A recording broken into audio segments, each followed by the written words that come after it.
Hi hi ಎಲ್ಲ big boss ಲವರ್ಸ್ಗೆ ನನ್ನ ಕಡೆಯಿಂದ big hi. Big boss Kannada season 12 ನ ವಾರದ ಕತೆ ಕಿಚ್ಚನ ಜೊತೆ ಸಂಡೇ ಎಪಿಸೋಡಿನ ಫಸ್ಟ್ ಪ್ರೋಮೋ ರಿಲೀಸ್ ಆಗಿದೆ. ಈ ಪ್ರೋಮೋ ಮಾತ್ರ ಚಿಂದಿ ಚಿತ್ರಾನ್ನ ಬೋಂದಿ ಮೊಸರನ್ನ. ನಾನು ನಿಜವಾಗ್ಲೂ ಯಾವಾಗ್ಲೂ ಆಯ್ತಾ ಕಾಮಿಡಿಯಾಗಿ ಮಾತನಾಡೋ ಗಿಲ್ಲಿನ ನೋಡಿದ್ದೆ. ಇದೇ ಫಸ್ಟ್ ಟೈಮು ಆಯ್ತಾ ಈ ಪ್ರೋಮೋದಲ್ಲಿ ಮಾಸಾಗಿ ಮಾತನಾಡೋ ಗಿಲ್ಲಿ ನೋಡಿದೆ. ನೆಕ್ಸ್ಟ್ ಲೆವೆಲ್ಲು ಗಿಲ್ಲಿ ಒಳಗಡೆ ಆಯ್ತಾ ಒಬ್ಬ ಮಾಸ್ ಮ್ಯಾನ್ ಇದ್ದಾನೆ ಅನ್ನೋದು ಗೊತ್ತಾಗ್ತಿದೆ. ಯಾಕೆಂದರೆ Gilli first of all Mandya ಹುಡುಗ, ಮಂಡ್ಯ ಜನ ಅಂದ್ರೇ ಒಂಥರ ಮಾಸು ಆಯ್ತಾ, ಅವ್ರು ಮಾತಾಡಿದ್ರೇ ಮಾಸ್ ಆಗಿರುತ್ತೆ. ಬಟ್ ಈ ಫಸ್ಟ್ ಟೈಮು ಈ ಪ್ರೋಮೋದಲ್ಲಿ ಗಿಲ್ಲಿ ಡೈಲಾಗ್ ಏನಿದೆ ಎಲ್ಲ ಮಾಸ್ ಆಗಿತ್ತು. ನಿಜವಾಗ್ಲೂ ಕೂಡ ಗಿಲ್ಲಿ ನೆಕ್ಸ್ಟ್ ಲೆವೆಲಲ್ಲಿ ರಜತ್ಗೆ ಕೌಂಟ್ರು ಕೊಟ್ಟ. ಈ ಪ್ರೋಮೋ ನೋಡಿದಾಗ ನನಗೆ ಅನಿಸ್ತಾ ಇರೋದು ಏನು ಗೊತ್ತಾ, ಇಲ್ಲಿ ಗೇಮ್ ಆಡೋಕ್ಕೆ ಬರಲ್ಲ ನಾನೇ ಪಂಟ್ರು ಆಯ್ತಾ, ನಾವೇ ಗೇಮ್ ಆಡೋದು ಅಂದರೆ ಒಂದು ಸೀಸನ್ನಿಂದ ಬಂದಂಥವ್ರು ಆಯ್ತಾ, ಅವರು ವೈಲ್ಡ್ ಕಾರ್ಡ್ ಎಂಟ್ರಿ ಆಗಿದಾರ, ಅವ್ರ ಗೇಮನ್ನು ಅವ್ರು ಆಡಬೇಕು. ನಮ್ಮ ಸೀಸನಲ್ಲಿ ನಾವು ಹಂಗೆ ಮಾಡ್ತಾ ಇದ್ದು ಹಿಂಗೆ ಮಾಡ್ತಾ ಇದ್ದು ಕಿದ್ದು ದಬಾಗ್ತಾ ಇದ್ದು ಇದೆಲ್ಲ ಏನು ಗೊತ್ತಾ, ಇದು ಹೇಳ್ಬಾರ್ದು, ಇದು ಪ್ರಚೋದನೆ ಮಾಡ್ದಂಗೆ ಸರಿನಾ. ಏಕೆ ಅಂತಂದರೆ ನನಗೆ ಗೊತ್ತಿರೋ ಪ್ರಕಾರವಾಗಿ ಈ ಸೀಸನ್ನಲ್ಲಿ ಎಲ್ಲರೂ ಕೂಡ ಆಯಿತಾ ಅವ್ರವ್ರ ಗೇಮನ್ನು ಅವ್ರು ಆಡ್ತಾ ಇದ್ದಾರೆ. ಈಗ ರಜತ್ ಆಗಲಿ ಚೈತ್ರ ಕುಂದಾಪುರ ಅವರು ಹೇಗೆ ಗೇಮ್ ಆಡಬೇಕು ಅಂತ ಹೇಳ್ಕೊಡುವಂತಹ ಅವಶ್ಯಕತೆ ಏನಿಲ್ಲ.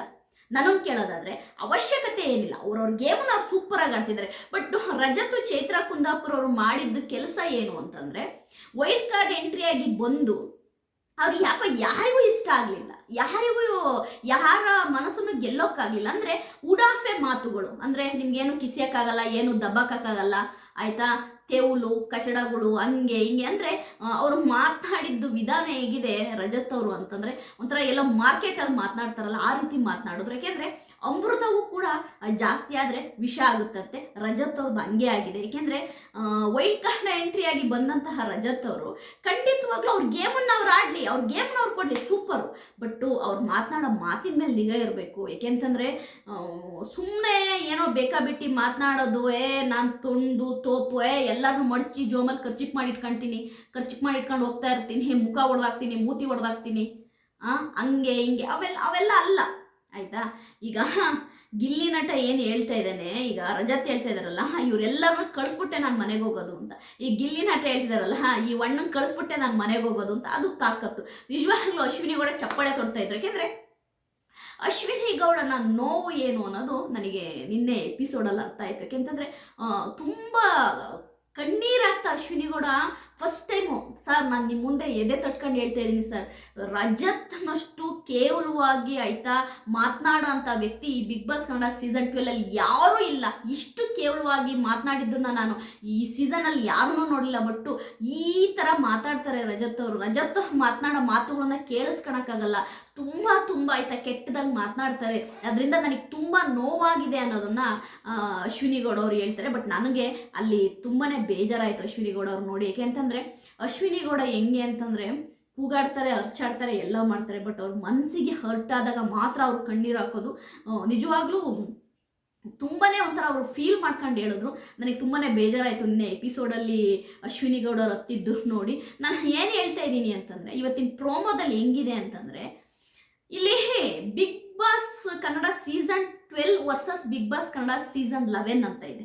ಅಂದರೆ 11ಇಂದ ಬಂದಂತಹ ಚೈತ್ರ ಕುಂದಾಪುರ ಆಗಲಿ ರಜತ್ ಅವರಾಗಲಿ ನಾವು 11ನಲ್ಲಿ ಹಂಗೆ ಮಾಡಿದ್ದು ಹಿಂಗೆ ಮಾಡಿದ್ದು ಅದನ್ನೆಲ್ಲ ಇಲ್ಲ ಇವರು ಎದ್ದು ನಿದ್ದೆ ಪೋಟ್ರೆ ಮಾಡೋಕ್ಕೆ ಹೋಗಬಾರ್ದು. ನೀವು ಬಿಗ್ ಬಾಸ್ ಕನ್ನಡ ಸೀಸನ್ 12ಗೆ ನೀವು ಒಂದು ಕಂಟೆಸ್ಟೆಂಟಾಗಿ ಒಂದು ವೈಲ್ಡ್ ಕಾರ್ಡ್ ಎಂಟ್ರಿಯಾಗಿ ಬಂದಿದ್ದೀರಾ ಅಂತಂದರೆ ಅಲ್ಲಿರುವ ಕಂಟೆಸ್ಟೆಂಟ್ಗಳನ್ನ ಫಸ್ಟ್ ರೆಸ್ಪೆಕ್ಟ್ ಮಾಡಬೇಕು. ಅಲ್ಲಿರೋ ಕಂಟೆಸ್ಟೆಂಟ್ಗಳನ್ನ ಆಯಿತಾ ಬೂಸ್ಟ್ ಮಾಡಬೇಕು. ಓಕೆ ನಾವು ನಮ್ಮ ಸೀಸನಲ್ಲಿ ಈ ಥರ ಆಡಿದ್ದು, ನೀವು ಸೂಪರಾಗಿ ಆಡ್ತಿದ್ದೀರಾ, ಸೂಪರಾಗಿ ಹೋಗ್ತಾ ಇದೆ ಶೋ, ಸಖತ್ತಾಗಿ ಗೇಮ್ ಆಡ್ತೀವಿ. ಅದ್ಬಿಟ್ಟು ನಿಮಗೆ ಗೇಮ್ ಆಡೋಕ್ಕೆ ಬರಲ್ಲ ಗಿಲ್ಲಿ ನಟನ್ಗೆ ರಜತ್ತು, ನೀನು ಗೇಮೇ ಆಡಿಲ್ಲ, ನಾನು ಗೇಮ್ ಆಡಿದವ್ರಿಗೆ ಹೇಳೋದು ಅನ್ನೋದನ್ನ ರಜತ್ ಅವ್ರು ಹೇಳ್ತಾರೆ. ನಮ್ಮ ಗಿಲ್ಲಿ ನಟ ಗೇಮ್ ಆಡಿಲ್ಲ ಅಂತ.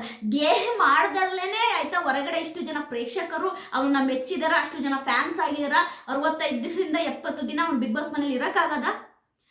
ಗೇಮ್ ಅಂದರೆ ಏನು? ಫಿಸಿಕಲಿ ಆಗಿ ನೀನ ಅನ್ನೋದಷ್ಟೇ ಅಲ್ಲ ಗೇಮು. ಬಿಗ್ ಬಾಸ್ ಮನೆ ಅನ್ನೋದು ವ್ಯಕ್ತಿತ್ವಗಳ ಆಟ. ನಿನ್ನ ವ್ಯಕ್ತಿತ್ವನ ಮೆಚ್ಚಿ ಜನ ನೀನು ಓಟ್ ಹಾಕ್ತಾರೋ ಬಿಟ್ಟರೆ ನೀನು ಅಲ್ಲಿ ರೌಡಿಸಮ್ ಮಾಡೋದ್ರಿಂದ ನೀನೇನೋ ದಬಾಕಿದೆ ಅಂತನೋ ಅಲ್ಲ, ಯಾರು ಓಟ್ ಹಾಕಲ್ಲ. ನಿನ್ನ ವ್ಯಕ್ತಿತ್ವ ನೀನು ಹೇಗೆ ಪ್ರೆಸೆಂಟ್ ಮಾಡ್ಕೊಳ್ತಿದ್ಯಾ, ನಿನ್ನನ್ನು ನೋಡುವ ಪ್ರೇಕ್ಷಕರಿಗೆ ನೀನು ನಿಜವಾಗ್ಲೂ ನಿಜಾಯಿತಿಯಾಗಿದೆಯಾ ಅಂತ ಇಷ್ಟ ಆದರೆ ಮಾತ್ರ ಓಟ್ ಹಾಕೋದು. ಅದ್ರ ಪ್ರಕಾರವಾಗಿ ನಾನು ನಿಜವಾಗ್ಲೂ ಗಿಲ್ಲಿಗೆ 100% ನಾನು ಗಿಲ್ಲಿ ರೈಟ್ ಅಂತೀನಿ. ಯಾಕೆಂದರೆ ಅವ್ನು ಏನು ಆಯಿತಾ, ಅವನ ಲಿಮಿಟೇಷನಲ್ಲಿ ಅವ್ನು ಏನು ಗೇಮ್ ಆಡಬೇಕು ಅವ್ನು ಗೇಮ್ ಆಡ್ತಾ ಇದ್ದಾನೆ, ಫಿಸಿಕಲು ಆಡ್ತಾ ಇದ್ದಾನೆ ಆಯಿತಾ, ಮೆಂಟಲಿಯೂ ಕೂಡ ಅವನು ತುಂಬ ಚೆನ್ನಾಗಿ ಹೊರಗಡೆ ಇರುವ ಪ್ರೇಕ್ಷಕರನ್ನ ಎಂಗೇಜಾಗಿ ಇಟ್ಕೊಳ್ತಾ ಇದ್ದಾನೆ.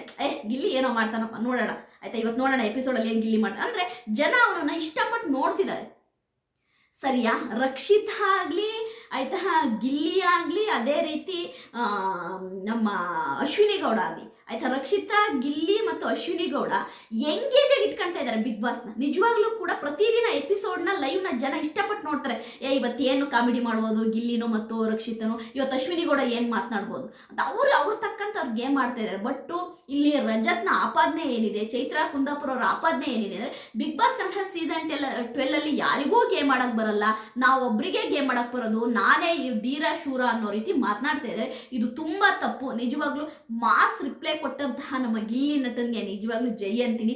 ಮಂಡ್ಯದ ಹುಡುಗ ಮಿನಿಮಮ್ ಆದರೂ ಇರ್ಬೇಕಲ್ವಾ, ಸೂಪರು. ನಾನು ಅದೇ ಹೇಳ್ತೀನಲ್ವಾ, ಅತಿ ಆದರೆ ಅಮೃತ ಕೂಡ ವಿಷ. ಏಕೆಂದರೆ ರಜತ್ ಕೂಡ ಬಿಗ್ ಬಾಸ್ ಮನೆಯಿಂದ ಹೊರಗಡೆ ಬಂದಮೇಲೆ ಸುಮಾರು ಕಿರಿಕುಳು ಮಾಡ್ಕೊಂಡ್ರು. ನಿಮ್ಮೆಲ್ಲರಿಗೂ ಗೊತ್ತು, ಆ ಕತ್ತಿ ಹಿಡ್ಕೊಂಡು ಲಾಂಗ್ ಹಿಡ್ಕೊಂಡು ರೀಲ್ಸ್ ಮಾಡಿದ್ದು, ಆಮೇಲೆ ಪೊಲೀಸ್ ಸ್ಟೇಷನಿಗೆ ಹೋಗಿದ್ದು, ಅದೆಲ್ಲವೂ ಗೊತ್ತು. ಅಂದರೆ ರಜತ್ಗೆ ಈ ಕಾಂಟ್ರವರ್ಸಿ ಮಾಡೋದು, ಆಮೇಲೆ ಈ ತರಹ ಕೆಲವೊಂದು ಈ ಕಪಿಚೇಷ್ಟೆಗಳನ್ನೆಲ್ಲ ಮಾಡೋದು ರಜತ್ಗೇನೋ ಹೊಸದಿರ್ಬೋದು, ರಜತ್ಗೇನೋ ಇದು ಪಳಗಿರ್ಬೋದು. ರಜತ್ ಅದೇ ಫೀಲ್ಡಲ್ಲಿ ಇರೋದ್ರಿಂದ ಅವನೊಂಥರ ಹಂಗೆ ನಾನು ಅನ್ನೋದು ತುಂಬ ಇದೆ ರಜತ್ಗೆ. ಅದು ಕಮ್ಮಿ ಆಗಬೇಕು. ಯಾಕೆ ಅಂತಂದರೆ ಬಿಗ್ ಬಾಸ್ ಮನೆ ಅನ್ನೋದು ಒಂದು ಒಳ್ಳೆಯ ಅನುಭವ ಕೊಡುವಂತಹ ಶೋ, ಕುತ್ಕೊಂಡು ಇಡೀ ಫ್ಯಾಮಿಲಿ ನೋಡುವಂತಹ ಶೋ. ಅಲ್ಲಿ ಬಳಸುವ ಭಾಷೆ, ಮಾತನಾಡುವ ರೀತಿ ಎಲ್ಲವೂ ಕೂಡ ಮ್ಯಾಟ್ರ್ ಆಗ್ತವೆ. ಈ ವಿಷಯದಲ್ಲಿ ನಮ್ಮ ಏನು ಗಿಲ್ಲಿ ನಟ ಸೂಪರ್ ಅಂತ ಹೇಳ್ತೀನಿ. ಸೂಪರ್ ಅನ್ನೋದಕ್ಕಿಂತನೂ ಎಲ್ಲ ವರ್ಗದ ಪ್ರೇಕ್ಷಕರು, ಮಕ್ಕಳು, ದೊಡ್ಡವರು, ವಯಸ್ಸಾದವರು ಎಲ್ಲರೂ ಕೂಡ ಕುತ್ಕೊಂಡು ನೋಡ್ಬೋದು. ಅಥವಾ ಅವ್ನು ಕಾಮಿಡಿ ಮಾಡಲಿ, ಅವ್ನು ಏನೋ ಮಾಡಿದ್ರು ಒಂಥರ ತಮಾಷೆಗೆ ನಾವು ನೋಡ್ತೀವಿ, ಅವ್ನು ಎಂಜಾಯ್ ಮಾಡ್ತೀವಿ. ನಾನು ನಿಜವಾಗ್ಲೂ ಈ ವಿಷಯದಲ್ಲಿ ನಿನ್ನೆ ಎಪಿಸೋಡಲ್ಲಿ ಏನೋ ಅಶ್ವಿನಿ ಗೌಡ ರಜತನ್ನ ಬ್ಲೇಮ್ ಮಾಡಿದ್ರಲ್ವ, ಅದು 100% ಕರೆಕ್ಟ್ ಅಂತೀನಿ. ಬ್ಲೇಮ್ ಅಂತಲೇ ಹೇಳಲ್ಲ, ಅದು ನಿಜ ಆಯ್ತು. ಅದು ಆಪಾದನೆ ಅಂತಲೂ ಹೇಳಲ್ಲ ನಾನು. ಅಶ್ವಿನಿ ಗೌಡ ಏನೆಲ್ಲ ಆಪಾದನೆ ಮಾಡಿದ್ರಲ್ವ ರಜತ್ ಮೇಲೆ, ಅದು ಆಪಾದನೆ ಅಂತಲೇ ಹೇಳಲ್ಲ, ಅದು ರಿಯಾಲಿಟಿ ಅಂತ ಹೇಳ್ತೀನಿ. ಯಾಕೆಂದರೆ ರಜತ್ ನಡ್ಕೊಂಡಿದ್ದ ರೀತಿನೂ ಹಂಗೆ. ನಾನು ಯಾಕೆ ಇಷ್ಟೊಂದು ಕ್ಲಿಯಾರಿಟಿಯಾಗಿ ನಿಮಗೆ ಕೊಟ್ಟೆ ಅಂದರೆ, ರಜತ್ತು ಕಂಟೆಸ್ಟೆಂಟ್ ಆಗಿ ಬಂದವರು, ವೈಲ್ಡ್ ಕಾರ್ಡ್ ಕಂಟೆಸ್ಟೆಂಟ್ ಆಗಿ ಬಂದವರು ಕಂಟೆಸ್ಟೆಂಟ್ ಆಗೇನೆ ವರ್ತನೆ ಮಾಡಬೇಕು. ಅದು ಬಿಟ್ಟು ಬಿಗ್ ಬಾಸೇ ಅವ್ರ ಕೈಯಲ್ಲಿದೆ ಅಂತೇಳಿ ವರ್ತನೆ ಮಾಡೋಕ್ಕೆ ಹೋದರೆ ಈ ಥರ ಎಲ್ಲ ಆಗುತ್ತೆ. ನನ್ನ ಪ್ರೊಮೋ ರಿವ್ಯೂ ನಿಮಗೆ ಇಷ್ಟ ಆದರೆ ಲೈಕ್ ಮಾಡಿ, ಸಬ್ಸ್ಕ್ರೈಬ್ ಮಾಡಿ. ಬಾಯ್.